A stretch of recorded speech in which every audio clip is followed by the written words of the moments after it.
Academic freedom preserves the freedom of teachers, students to pursue knowledge, research without any interference in their way. And this concept has been there for some time now and has opened way for students, teachers to be able to do what they have to do properly without any interference.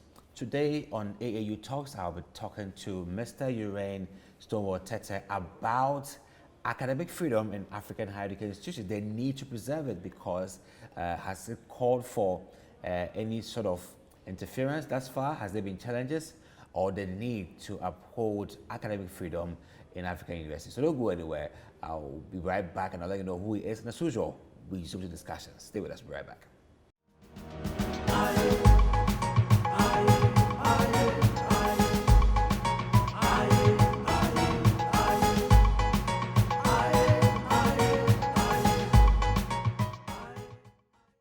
Welcome back to AAU Talks on AAU TV, the voice of higher education in Africa, and we are poised to inform, transform with our content. And today we're looking at the need to promote academic freedom in African universities. You may want to find out why this is happening and why we need to uphold this. And with me to discuss this is Mr. Urain Stonewell Tetteh. Uriah. Mr. Uriah Stonewell Tetteh. Sure. You're welcome to AAU Talks. Thank you. Great. Let's begin with the fundamental of the concept of academic freedom. Does it have any other meaning that I just said? I think you really stated everything that needs to be said.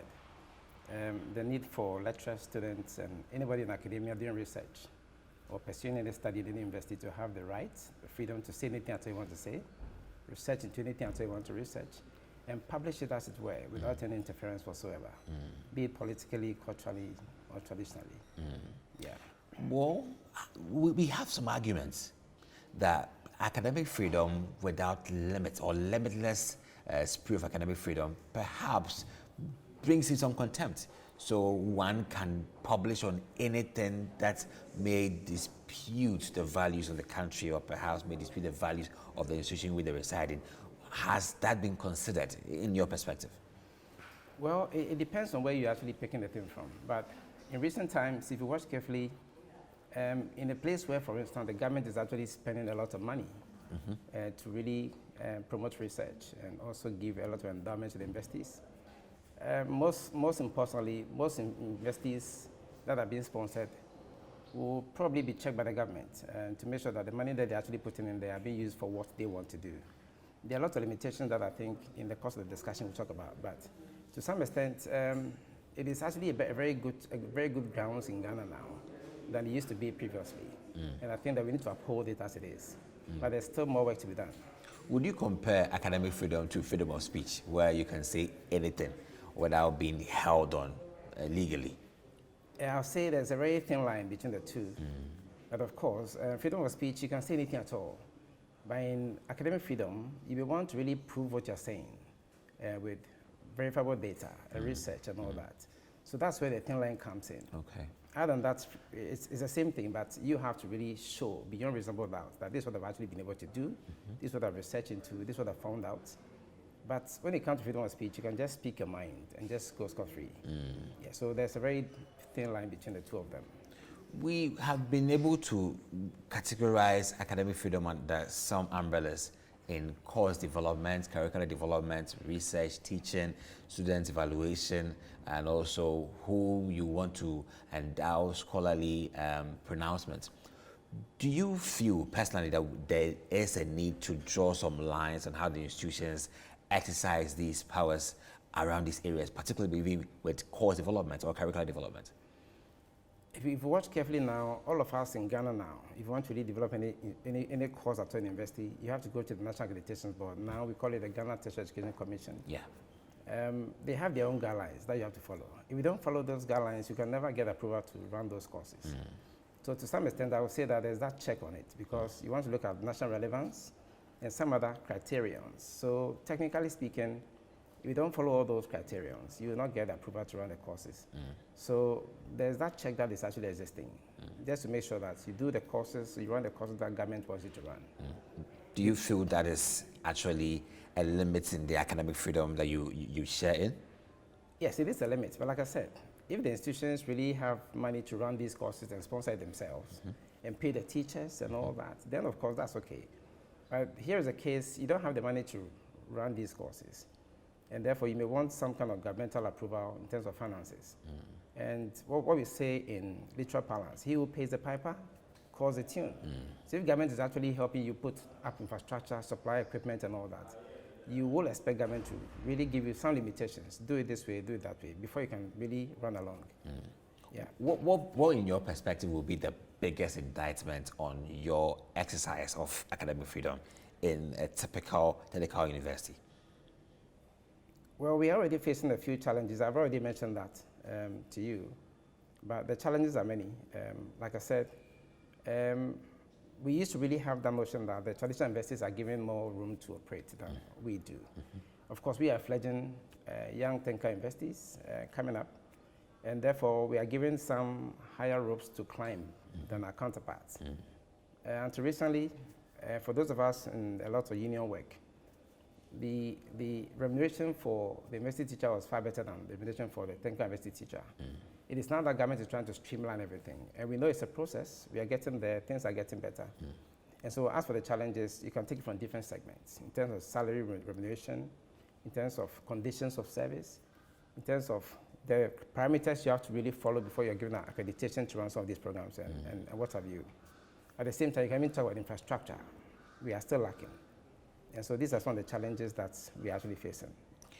In your understanding, trying to find the significance of academic freedom in the area of cultural expression and culture, accepting people for who they are, diverse or cross-cultural display here in your institution, how is that playing out with academic freedom? We don't have any serious limitations per se. We have an institution that is really ready to allow different cultural inclinations and views come on board. And so I wouldn't say we have any bigger challenge, if there are, actually. I've not really seen any such thing here. Yeah. Regards to research and teaching, you express that he who plays the piper tells how the tune goes. But as institutions, as lecturers, you may have your own inclination to areas that you believe can help. Lecturers today are looking forward to publish because that is where, the tune says that your promotion comes from there. So you are in the rush to publish. It's perceived that some lecturers are in a rush to publish for them to be notified and promoted. But do you find any contempt in terms of academic freedom in the case whereby you are oppressed or you are under pressure or some sort of external force to publish for promotion and recognition? I wouldn't say it's only limited to this institution, but in all the 10 thinker universities across the country, we're having a little challenge in that regard. Once we're given that status to become a thinker university, they want to really align everything to what persists in the traditional university. And so now you need a PhD to actually progress. If you don't have a PhD, you can remain a lecturer for as long as you have to. But in other places like KNUST and other places, people can rise to professorial ranks without necessarily getting a PhD. And so these are some of the few limitations we are actually trying to battle, and we are still working on some of those things. But in terms of research, it is actually a nationwide knowledge that you need to really publish before you can get promoted. But we actually made some inroads with the current Minister for Education, Dr. Seyedichum. We actually pointed out to the fact that for those of us in the Thinker University, they shouldn't limit us so much to the academic journals and publications per se. We are skills-oriented, hands-on oriented people, and therefore, especially for those in the culinary industry and the fashion design and other things, and then of course the engineering. We actually proposed that there's the need for us to have a blend. We want to see people producing prototypes, equipment, machines that can be used in industry. And so if somebody is able to produce some of these things, then of course, why don't you use that to promote him? Don't really limit us to the pure academic journals that we actually see out there in the traditional universities. And I think the minister listened to us and actually tasked the GTech to review the scheme of service. And I think as we're speaking now, there's a blend for those in the pure engineering and then the vocational oriented departments. For others in the liberal arts, of course, as for liberal arts, you can't produce prototypes.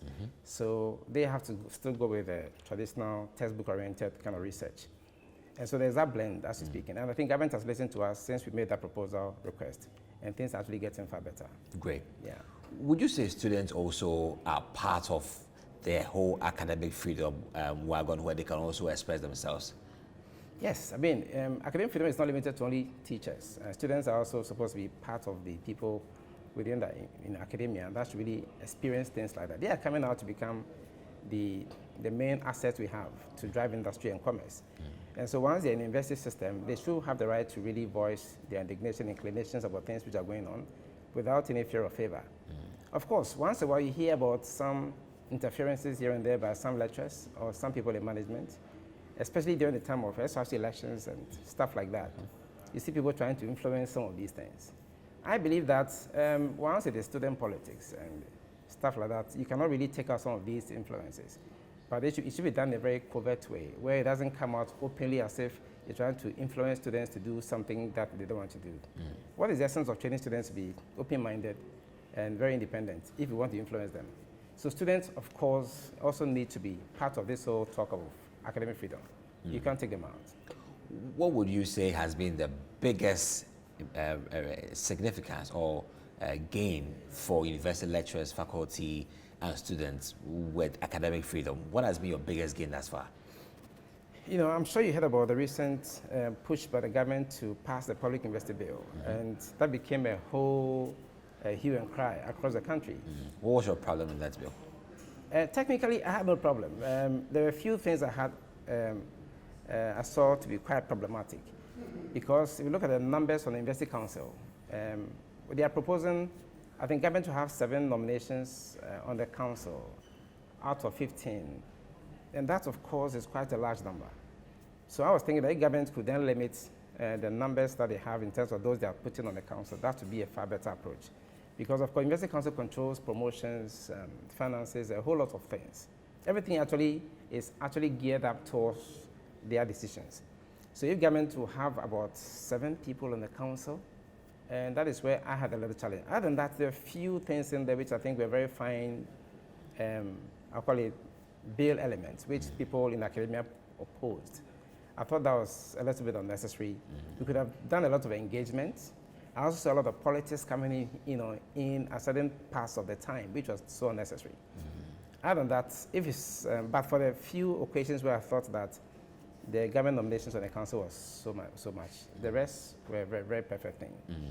So we're still a very interesting conversation with Mr. Urain Stonewell Tetteh about academic freedom in African higher education institutions, and it's been great picking up a few points about, the essence of academic freedom and how it's dispensed in African higher education institutions. So let's go for a show. We'll come back and let you know more about the limitations and particularly the significance of academic freedom in higher education governance. Stay with us. We'll be right back.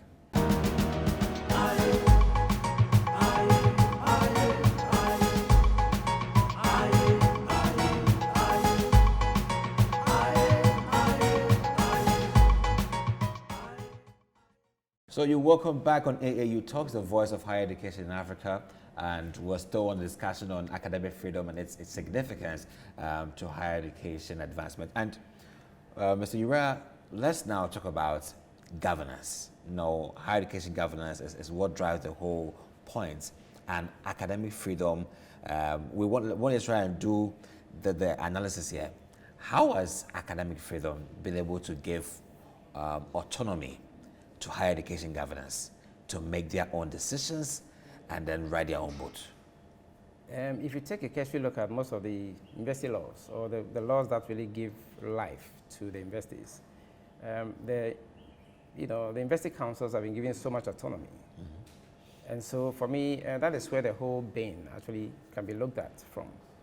At the same time, the second highest decision-making body is the academic board.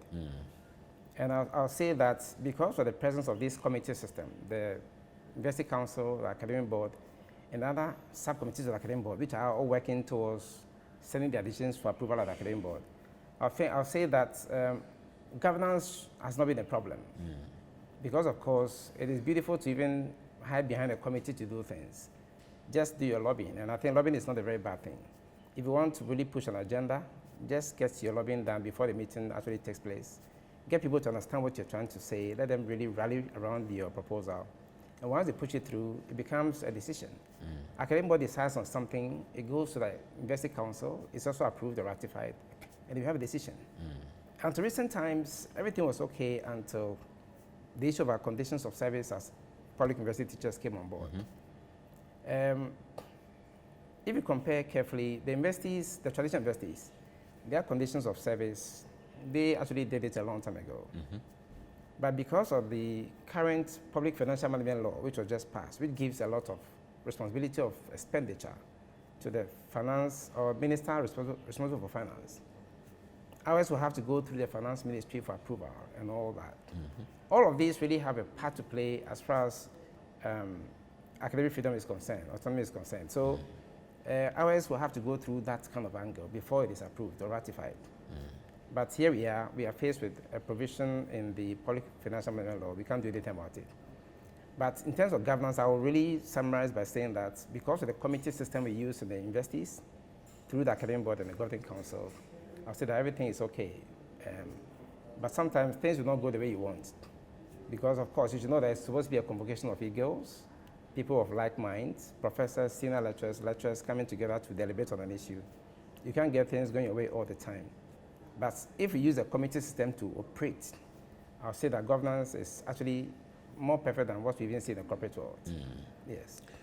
In your experience, would you sum up with academic freedom as slightly handicapped in its dispensation in higher education, or you feel that it's all in right force, or there's a need for us to reinforce or enhance the way it looks and make it much more complete in your experience? I'll say yes, I'll say no. Yes, because it is to some extent complete the way it is, because like as I mentioned, the committee system we use in operating the public universities. But you see, the no comes in when we have to go through a lot of checks and balances, because teachers are not paid by the universities, they're paid by the government. So before they bring the subvention towards your payment, they can decide to delay it, to get things really disrupted in the institutions. We also not the same people providing equipment and machinery. At the laboratories, at the workshops, it's the same government. So one of the ways of actually capping or checking the way universities actually have their autonomy is to delay some of these monies that are released towards operations in this regard. And so that can be a challenge. But like I said, there should always be the fine balance. Sometimes if the money is not forthcoming, as an investor, you can actually find very intuitive ways of generating revenue to really do some of these things. Even money to conduct research. You are giving money every year, book a research allowance. When the money is not coming, you can see how people really charge, and they want to even go on strike and stuff like that. I remember about 5 or 6 years ago, before the previous government left office, they wanted to even scrap off the book and research allowance. Lecturers were so angry. The idea behind that was to create some kind of buffer where lecturers can actually write proposals, very good proposals, to tap into that fund and to do very research, market-driven research. Fortunately for us, this government came into office, they didn't really scrap it off, much as they maintained the old system where the book and research allowance is being paid. They still created a fund that lecturers can tap into, write proposals. And so government is doing its best to some extent to really, find that fine balance so that people can still tap into that money and all that. But like I said, at the end of the day, if you are not the one supplying equipment and the machinery, you're always going to be handicapped in some way or the other when it comes to taking some bold decisions.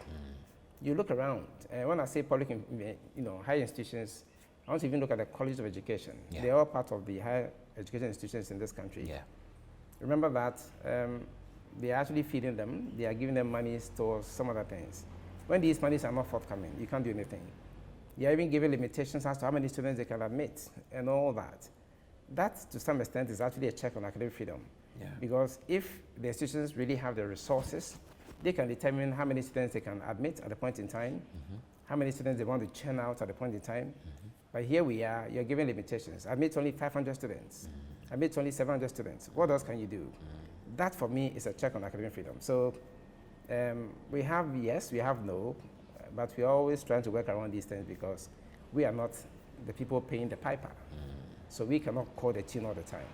So thank you very much, Mr. Urain Stonewell Tetteh, for your insight share. Today you've been able to provide that higher education, unveil higher education to everybody to understand how things are done, and also to appreciate how the level of academic freedom in higher education is, and perhaps some of the little bottlenecks that you feel perhaps if they are reviewed, we could have a much more open and more flexible system. Thank you so much for your insights, and also thanks for also staying with us on this very special episode, understanding higher education, also how academic freedom dispensates itself in the higher education system in Africa, and how if there's a need to improvement, as he puts it, there is a need to improve systems a little bit further, as quality assurance calls it, that we need to always continuously improve how things are done so we move forward. So that's where Tama falls us on our AAU Talks as we discuss academic freedom, promote academic freedom in African higher education institutions. I am Ajimola Chudako, and thank you so much, Mr. Urain Stonewell Tetteh, for your insights. This is still the CCTU series, and we'll bring you more on AAU. So have a nice day and bye.